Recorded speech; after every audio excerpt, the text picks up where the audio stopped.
right, here we are at the Outback Motor Speedway. Tonight was pretty special events. John Blankenship, that was the 2013 World 100 winner last year, that runs on the Lucas Oil, actually going to run with the NDRL this year too. Him and his wife Heather, they sponsored us here at for their RV park, the Bear Cove Village RV Park, and we can't thank them enough. You know, it's unbelievable to have such sponsors that we're getting here. And here we are at Victory Lane. Brent Hoddle, this is your sixth win, isn't it? Yeah, I believe so. We're having a great year. I mean, best year I've had so far. I can't thank John O'Donnell enough. He has done a ton of work for me this year. Gives me a great car every night. We faltered there through the center, but we've picked up some speed, and hopefully we can continue this on to the end. But it wasn't an easy race. You know, I didn't get to the lead until the very last segment. I mean, Saggy, he was up there on the top, and I think lane rotation is what helped me. But I mean, I had to drive it to get in front of him. Once I got in front of him, he had a wreck and a couple of things that helped me give a little breathing room. But it wasn't nothing easy, and ain't nothing easy here. I can tell you that right now. No, I'm telling you that. Me and my right-hand man, Denny, we was talking about how fast that race went through. You all was putting the laps down, and it wasn't no time for mistakes. And poor old Allen, I thought he was going to get his first win. He just got hung out there on the top. That's happened to you before, but still, for what happened to him this week, this night, he come out pretty good. Absolutely. I mean, I think they had a motor mount or something break before the start of the race, so to fix that and come up and run second. Now, congratulations to them guys. But you know, you're right. I mean, I don't know, what did we have, a couple laps here and there in segments, but I mean, we was hammered down. Wasn't no breathing room. You got to go right now. You didn't have time to lack. So Jimmy McFarland, he was on the lane below me. He let me go there on the last segment and go. He said I wouldn't hold him up, but I felt like I might have been. But I think that's what really got me there. So I put a plug in for him because I appreciate the help. All right, well, congratulations. Thank you. I also want to say real fast, though, that John and Heather Blankenship are very nice people. I haven't had the privilege yet of meeting Heather in person, but I have John. He's a great person. I want to thank them both for the sponsorship with the Bear Cove Village, and congratulate John on his 2 NDRL wins. Yeah, definitely. He's starting off the season strong, too. So, all right, well, congratulations. Thank you.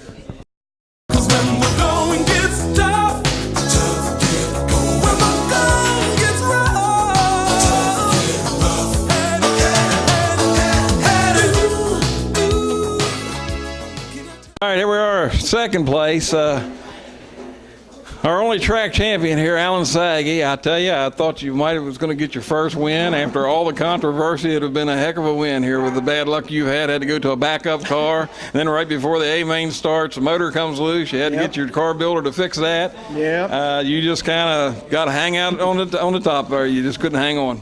Yeah, we give it our best shot. I tell you, the way the night was going, we were lucky just to be in the daggone feature. We didn't time very good, but we were running real good in the heat race there. Just had a little bad luck with a little power malfunction with the track that sent the car in the wall and bent the frame, and the car just wasn't quite right after that. And, we got a backup car out for the B-main, and the car was real good. We were fortunate enough to win that. And then in practice for the A-main, the motor mount cracked in the car. We got collected in a deal there in the B-main on the backstretch, and I think that might be what caused it. But lucky it happened on the last lap or two of practice before the A-main, because if it happens at the beginning of the A-main, you're SOL. Yeah. So my car owner, Joe Shiflett, went to work on it, and he got it fixed and did a fine job. And we give it our best run that we could. Brent just had a little too much for us, but congratulations to him. We kept him honest anyway. Oh, yeah. Yeah, I don't know if you paid attention. I was telling him, man, you all was putting the laps down, and when we started going into the last couple segments, you had a lead, but you could tell that you was going to be on the outside, so they was going to be catching you. Yep. But, I mean, you had the last segment, we had 5 of them battling for third place. I seen that on the scoreboard back behind us. I wasn't too worried about them. I knew Jimmy was coming on the bottom pretty good, but my focus was sort of on Brent, and I knew I was kind of a sitting duck, that he had a better lane than me. But I think my toes were kind of curled like this, trying to get a little extra bite there and trying to hold him off. But we did all we could. We stayed in the lane, and he just outrun us there and beat us. But I got to thank Joe Shiflett for the work and getting the car done. And I think he said he'd rather have a colonostomy than go through that again. But so we'll make him an appointment this week. He might enjoy that too much. He might not come next week. You know, he liked the last one. They wouldn't let him back in that place. Now we got to send him somewhere new, but we're going to take up a collection and get him taken care of. All right, man. Well, congratulations. Second place, you got to be fairly happy after what happened tonight. Oh, yeah, tickled to death. It was a lot of fun. Also like to thank John Blankenship for sponsoring this deal. He's a real good guy. I never got to meet him in person, but I ran side by side with him one night at Hagerstown a few years ago for about 30 laps. Wasn't for the win. It wasn't his best night. It wasn't mine either, but, you know, he's a good, clean racer and a good guy, and, you know, it's real nice of him to help in and chip in with this deal, and we do appreciate him being on board. Yep. All right, man. Congratulations. Thank you. 'Cause when we're going gets tough, when we're going gets rough,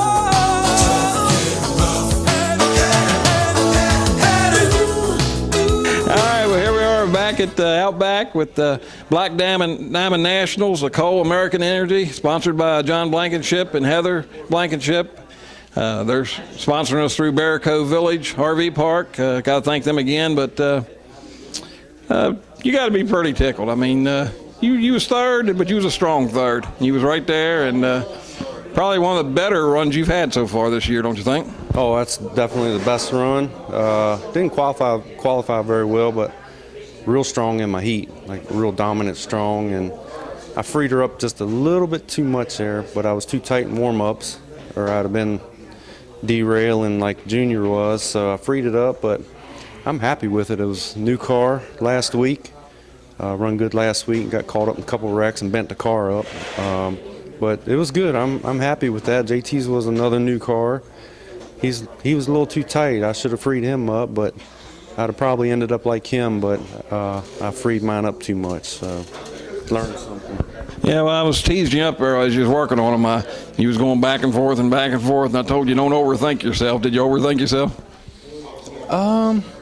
Maybe a little bit, probably. It's racing, I tell you, it's a guessing game, especially at this track.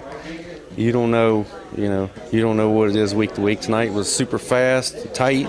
Next week it could be slow and greasy, but that's racing, and I'll never complain about the track conditions. It's good to hit a different track every week.